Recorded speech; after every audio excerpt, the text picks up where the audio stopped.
In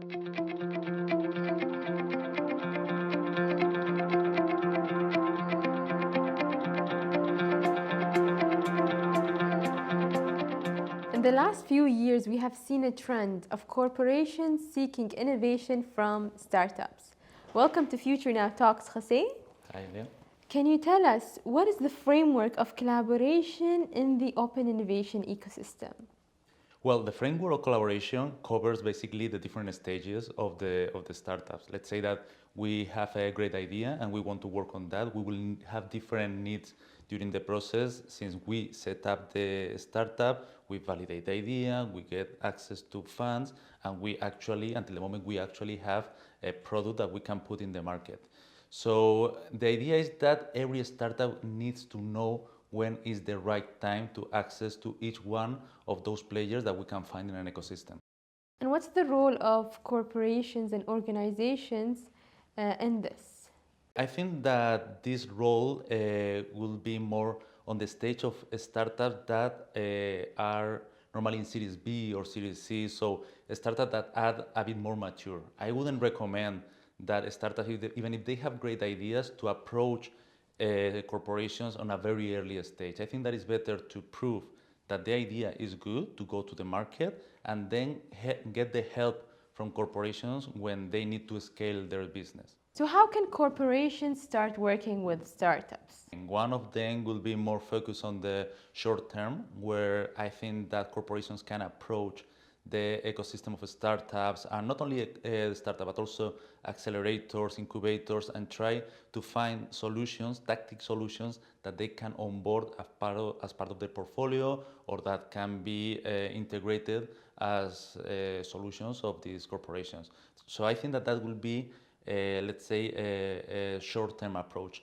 Also, in the mid and long-term approach, there are opportunities. I think that for corporations, there are opportunities when it comes to invest in these companies.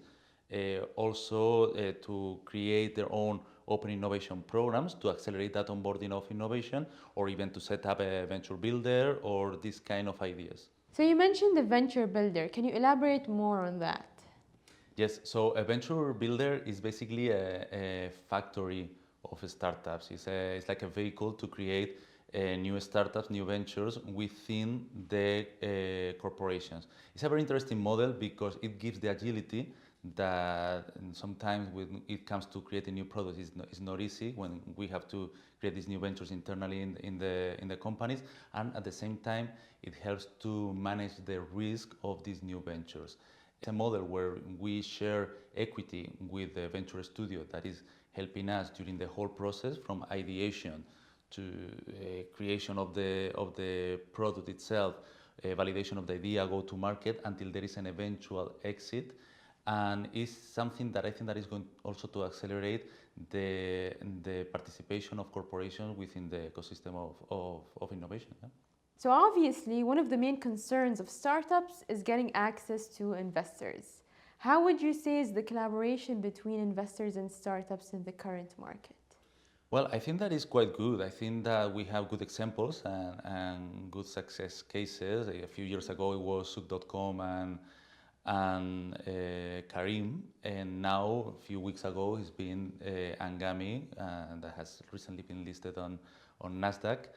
I think that that gives an idea to investors about their opportunity when they put money in the startups that we have in the region. So I think that that's good. But also something important is not only the access to the funds and access to investors, but also the startups have an opportunity, a big opportunity in the Middle East to have access to a market that is demanding those kind of solutions. So I think that from investment and market point of view is a very exciting ecosystem. So, what advice would you give to corporations who want to work together with startups? I think for corporations in general, they need to learn to speak the same language. At the end of the day, there is a gap, or there is traditionally a gap of communication between corporations and startups. Also a gap in terms of the same speed. I think that corporations need to have very clear objectives when they approach startups. Innovation for the sake of innovation, I don't think that is a good idea. I think that it's good to have a clear program with clear priorities where they will identify opportunities to onboard technologies, innovative technologies and innovative solutions that can actually bring benefit to the business because it's integrated as one of the solutions or because it can also represent an opportunity to offer something different to the clients of the corporation. So that is on that side, and that will include all the different stages, the negotiation of the contracts, integration with technical assets. So it will go the negotiation of the deals, etc. And what about the advice to entrepreneurs and CEOs of startups? I think that the best thing that they can do is to approach corporations with the idea of getting their solution in the market as soon as possible and in the best possible conditions.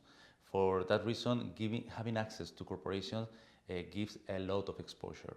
It's important to understand what is the level of maturity of the startups in order to identify what is the right corporation and identify what is the right support that they will need in each stage of their growth, and obviously be flexible enough to be able to engage with a big partner that in some cases will require more time and will require also a different level of engagement.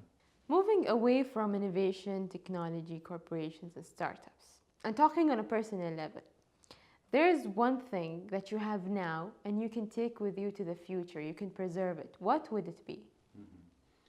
Well, I think that it will be, after all the things that we went through last year, I think that it gave us the chance to prioritize things, to put things into perspective.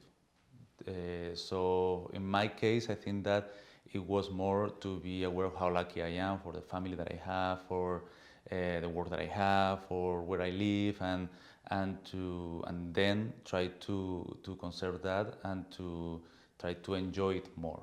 Okay, and what if it was the other way around? If it's something that's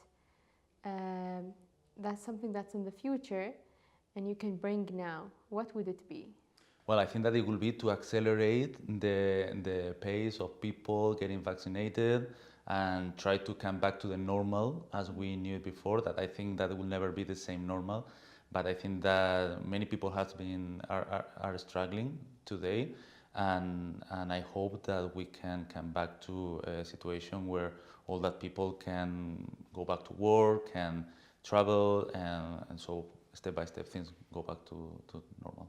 Thank you for joining me on Future Now Talks, Jose. At Future Now, we bring the latest technologies and solutions by collaborating with scale-ups, IoT developers, and customers.